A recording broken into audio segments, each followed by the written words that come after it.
Good morning, wrestling fans, and welcome to PWR Today, October 22nd, 2021. The man they call Meathead and the guy who calls me on my months, Matthew Thomas. Good morning, Matthew.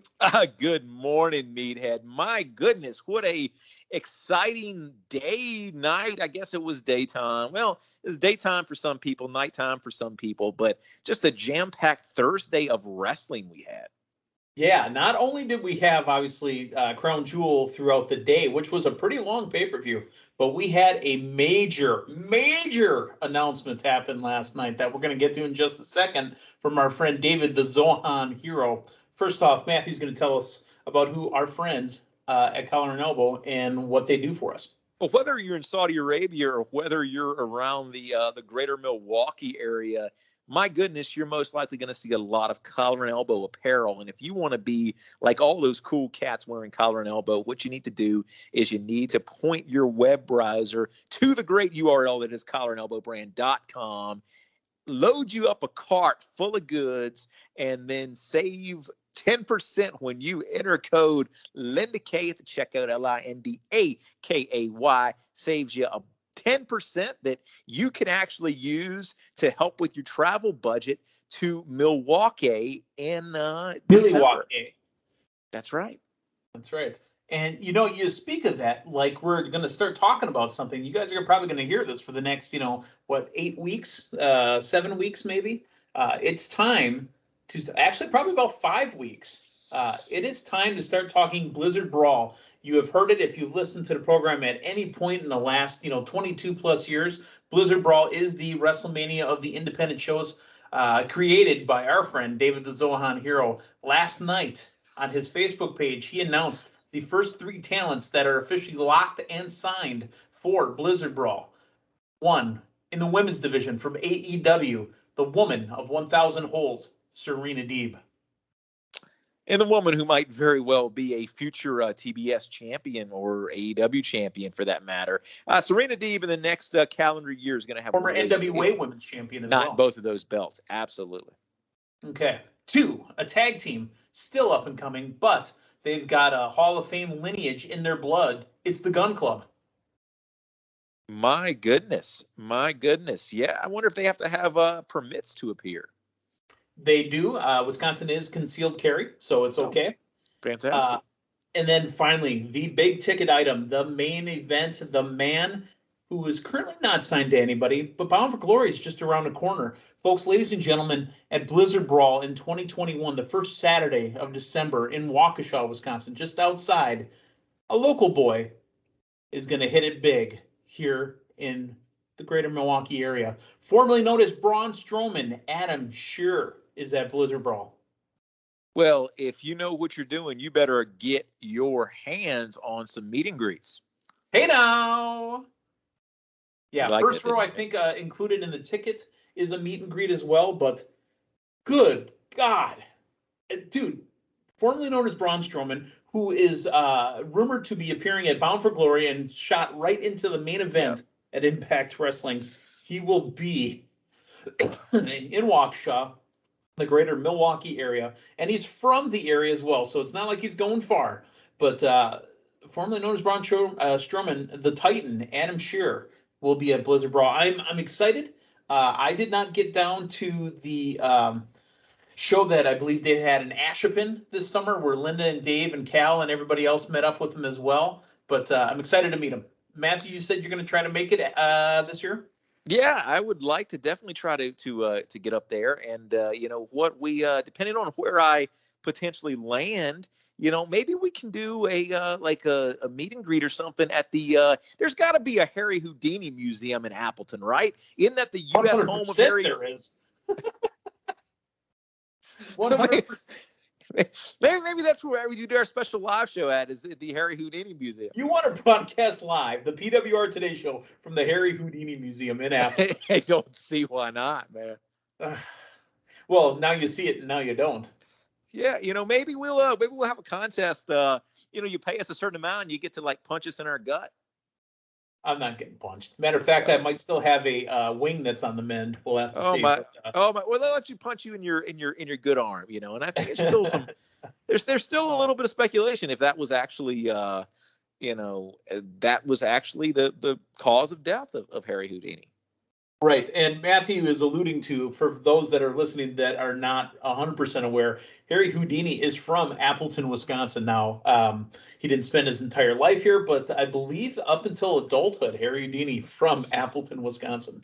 Yeah, he was not born there. He was born in another country. It escapes me right now. Right. But It escapes me. That escapes me. Yep. But his formidable years. Yeah. Can you name one other very famous actor that is from Appleton, Wisconsin? I'll give you a hint, folks. I'm gonna go ahead while you're googling. I'm gonna give you a hint, Matthew. If you Google Spider-Man, Green Goblin. Oh. Yeah, the dude that I can't quite name.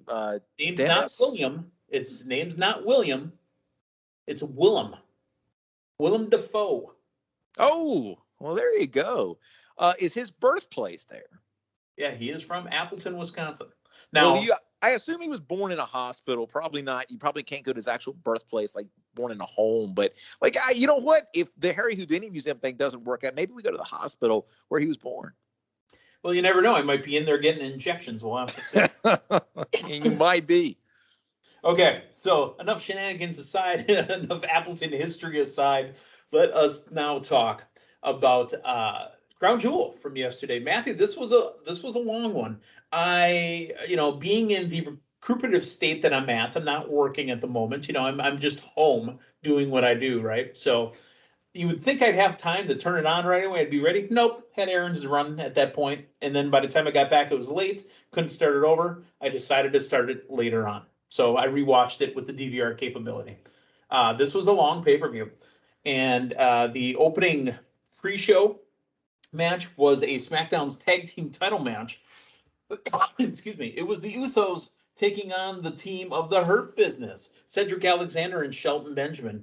The Usos win and retain. Matthew, your thoughts on opening up the big show in Saudi with a tag team match? I didn't think the Big Show was with that company anymore. Well, yeah, and hopefully didn't get opened up in Saudi Arabia.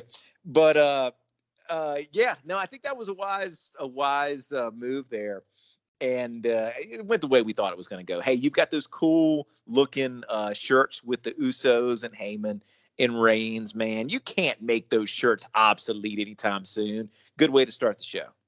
Well, if they went over to AEW, maybe they'd become obsolete. Aha. You can tell the pain meds are starting to kick in. All right. The proper pay-per-view has been opened up, and it is Hell in a Cell. Edge and Seth Rollins, they multiple times throughout this match said this is the last match we are going to get. This is the conclusion, the finale of Edge and Seth Rollins. The winner, Edge. You know what? Outside of a Hell in a Cell pay-per-view where a lot of times you'll have it open and then close to bookend it, man, I thought it was a great choice to open the show. By far and away the longest match of the show, so you had to get the crowd into this while they were still fresh. Great choice, great match. The psychology in this was fantastic. Not one of your spot fest Hell in a Cell matches. They told an outstanding story. And I just want to say this, Meathead, how good is it to have Hell in a Cell brought out to end a feud, to be a punctuation on a feud like it should be, as opposed to just something you do once a year when you're going through the motions. My goodness, it made sense. Made absolute sense. It's the button to a rivalry is what it is. Absolutely. You got to put the button on it. All right. Mansoor defeats Mustafa Ali with help from Tariq Hamidi. Saudi's Olympian. Your thoughts? Who surprisingly no one has in the PWR draft. Hi. And we'll get to that in a second when we come up to the Queen's Crown tournament. But Mansoor, I thought looked good against Mustafa Ali. This actually felt like a very clean end to a feud as well. No, 100%, and really good 1-2 punch to start the show. Two faces going over. And, really good upward trajectory to start the pay-per-view. Matthew had everybody in this match. It was RK Bro defeating AJ Styles and Omos to retain the Raw Tag Team Champions. Championships, excuse me. Featuring Matt Riddle on a camel. That I heard Graves say it was something else because it was only a one-humped camel. Oh yeah, just one hump camel, but close enough. And I don't know if there's anything in the rule book, but I think if any team member on any team in the PWR draft comes out on a camel, that's extra points. We don't have a camel specialty clause in the point scoring. We need to revisit that. No, I don't think so. So, in the first ever Queen's Crown tournament, the finals was Zelina Vega and Mountain Dew Drop. Folks, it wasn't announced, again, because, the accounting firm Dewey, Cheatham and Howe have been, slacking, if you will, to get to the Twitter handle and put that out there. But there was a move right before the pay-per-view. The team they call Meatheads drops Cameron Grimes, loses 25 points, and picks up Mountain Dew Drop in anticipation of her winning the Queen's Crown tournament. However, she did not. The winner and new Queen's Crown champion, Zelina Vega. All hail Queen Zelina. And there was a show that I listened to yesterday that I very distinctly remember one very smart and astute gentleman saying that's exactly the way it was gonna go, which, very possibly, Meathead, could have been a cautionary tale for you, but you chose not to heed those warnings, so to each their own. To each their own there is. In a 187 match, I think was the name of it, right? Murder, Death, Kill. It was Goldberg defeating Bobby Lashley in no holds barred Falls Count Anywhere match specialty. This match wasn't bad. No, not at all. Not at all. And there was even before the spear off the stage into the table, this match was okay. There was one attempt at murder spot. By far, in a way, I think. You can go back and look at the tape and look at the actual record and whatnot, but I think this is probably the longest Goldberg match we've had since his return, and I think easily the best Goldberg match. I was very pleasantly surprised with that. So, congratulations to both guys here, and a freaking heck of a spot for anybody to take, much less Bill Goldberg to take off that stage right there. I was happily impressed. Yeah. This was probably, I'm not going to say match of the night or match of the day, but out of what over-delivered and blew my expectations away, this was the match right here. That was it. I want to go real quick back to Zelina and Dewdrop. They call it Code Red. That move she pulled off, I swear to you, my neighbors heard me go, whoa! Yeah, well, you saw her go for it initially, and I'm like, man, I hope we get to see that, because quintessentially a variation of a Canadian destroyer, I think, is kind of impressive. I was very impressed. Well, it looked impressive, and then also doing it on anybody, doing it on Dewdrop. It was a great finish, and my goodness, I'm glad to see Zelina Vega has got a brass ring of some sort. Yeah, and let's talk about the women. Obviously, you guys, if you're not aware, they were dressed due to Saudi customs. Yeah. So they had to have full bodysuits on, and they all had T-shirts on. I'm not sure why they weren't wearing collar and elbow. Oh, yeah. One would think, right? One would think. All right. The other tournament match final, King of the Ring finals, Xavier Woods and Finn Balor. This was a face versus face match. They even bumped fists to begin the match. Your winner, as predicted by Matthew and Meathead, and new King of the Ring, all hail King Woods. Xavier Woods defeats Finn Balor. This is fantastic, and great for him. And if you were not paying close attention, or you went to do something after the match was over with, go back and watch him speaking into the mic. Hopefully, this is a preview of what we have of kind of Xavier. Yeah, Xavier doing his own little thing, man. This guy's got everybody in New Day's got charisma, but my goodness, I'm looking forward to seeing Xavier. He's there's going to be Cody probably in the peripheral there, but kind of what we see with King Xavier. Remember we talked about one of them was going to be shenanigans, haha, funny, right? Mm-hmm. That's what we're going to get from Xavier Woods. It's going to be cool, but I do think we're going to get a little haha in there as well. Yeah. No, and I think there's a very fine line you can walk. There is. So, WWE Champion Big E, also of the New Day, retains his title with a victory over Drew McIntyre. I know I said that Drew McIntyre was going to win, but folks, it wasn't going to happen because Drew McIntyre was going over to SmackDown. He's going to be feuding with Roman Reigns at some point before WrestleMania. Big E retains, and again, another face versus face match.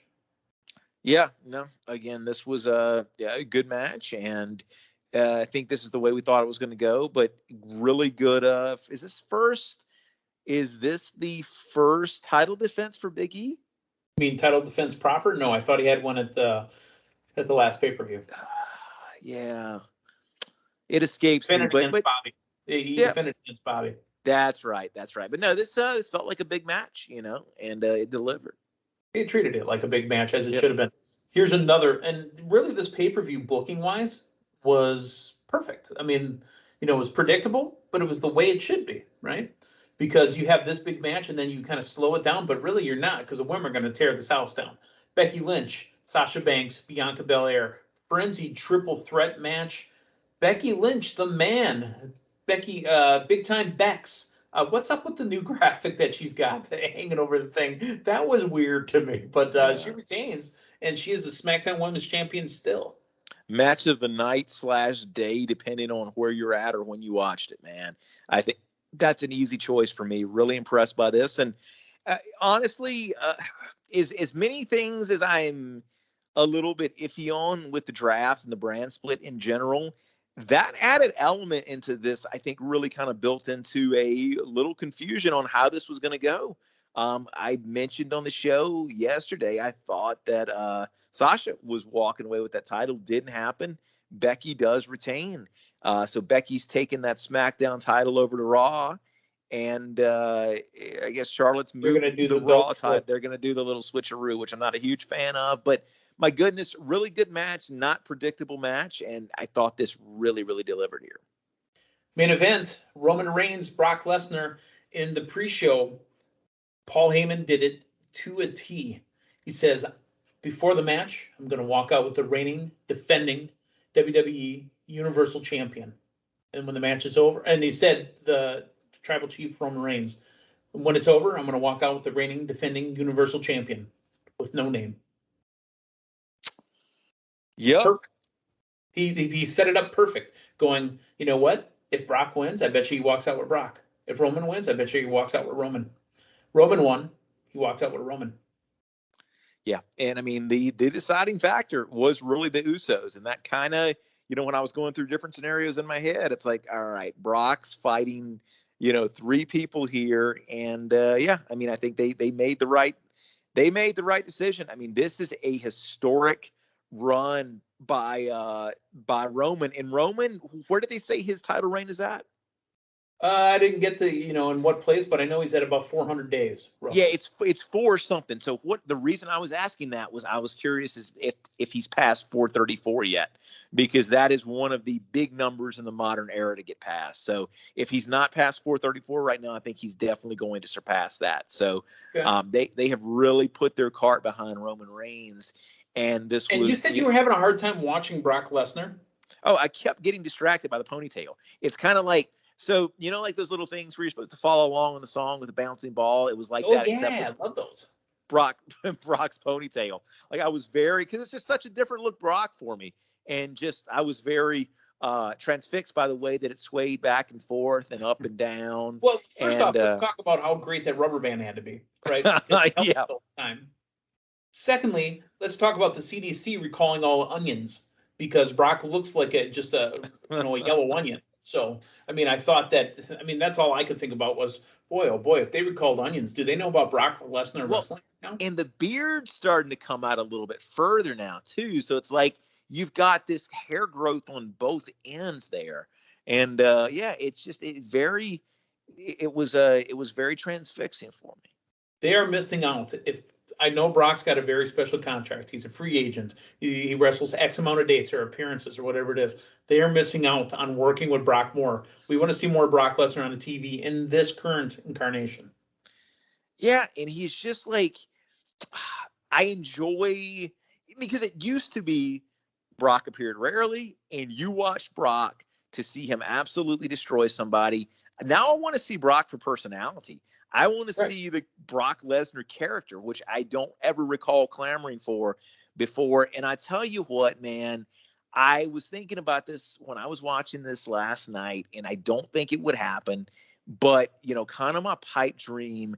I don't think it would necessarily be a one-on-one situation I want, but I would want to see this duo as a tag team, because I think it would really elevate the other guy I'm about to mention. Okay, Brock Lesnar, not known as much of a tag team specialist. My goodness, can you imagine what it would do for the career of one Karrion Kross if you put those two guys together? Oh, wow. I mean, we're talking about, just bringing somebody along, generational, bridge being made there.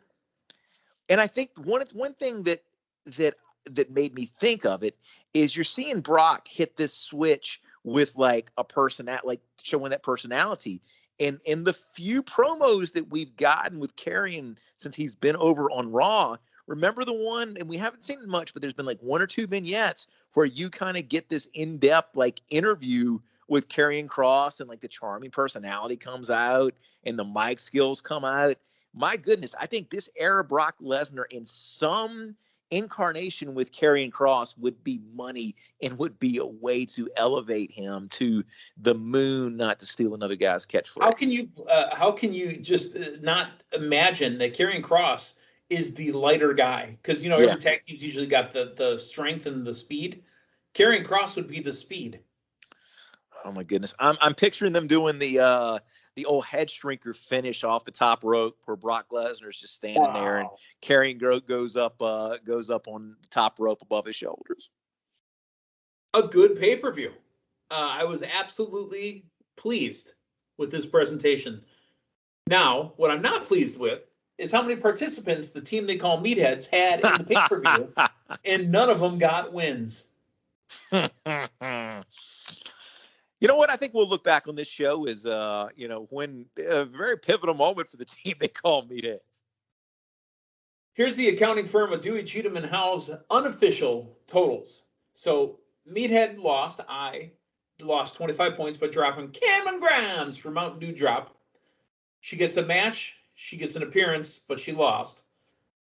Matthew Thomas, you have a bunch of title holders, and they all had title defenses, right? Mm-hmm. So Matthew, you had 330 points. Linda Kay, 140 points, which includes a title win for King Xavier. King Woods. He hasn't said exactly what he's going to be. Yeah. I had 130 points based on all the appearances in matches. I mean, seriously, let's count them off here. I had appearing. I had one moment, please. My list is not in front of me. All right. I had Drew McIntyre. I had Sasha Banks. He lost. She lost. I had Dewdrop. Yeah, she lost too. Yeah, Seth Rollins. He lost. Which surprised me, but he lost. Right. The new totals brought to you by the accounting firm Dewey, Cheatham, and Howe. Still leading at 1990. The team they call Meatheads. In second place, sniffing them nice and close, like 1,950, Matthew Thomas. And in third place, 1,775, Linda Kay. Matthew, we have coming up on November 13th, AEW Full Gear. It's, you know what? You needed to score more points today, Matthew. I don't know how else you could have done it, but you didn't score enough, because when it comes to AEW and Hangman Adam Page's title win at a double points pay-per-view, it'll be nice. That's gonna help. That's gonna help a little bit. Oh yeah. All right. Well, it was a big show, and it was a big day in wrestling. Again, folks, Blizzard Brawl, the first Saturday in December, announced Gun Club, Serena Deeb, and the wrestler formerly known as Braun Strowman, the Titan, Adam Shearer, will be at Blizzard Brawl in Waukesha, Wisconsin. Head on over to blizzardbrawl.com. Tickets are on sale now. You better hurry up and get those front row seats. This show normally is either at capacity or it gets right up to it. We're talking the WrestleMania Independence. I believe the Waukesha County Expo Center can hold 2,000, if I'm not mistaken. Like 2,000, 2,500. I don't remember the number, but this show will be packed. So if you plan on going, and trust me, like Matthew Thomas, people coming from around the area to see this show from other states. I don't know if they're driving across country, but I mean, they do come from miles and miles away. Absolutely. Cars, trains, planes, greyhounds, And camels. subways, and camels. and camels. All righty. Well, that has been our week. Thank you for tolerating us and enjoying the show. For Matthew Thomas, for Linda Kay, I'm the man they call Meathead. Hey, thanks for stopping by. We'll talk to you on Monday morning. So long, everyone.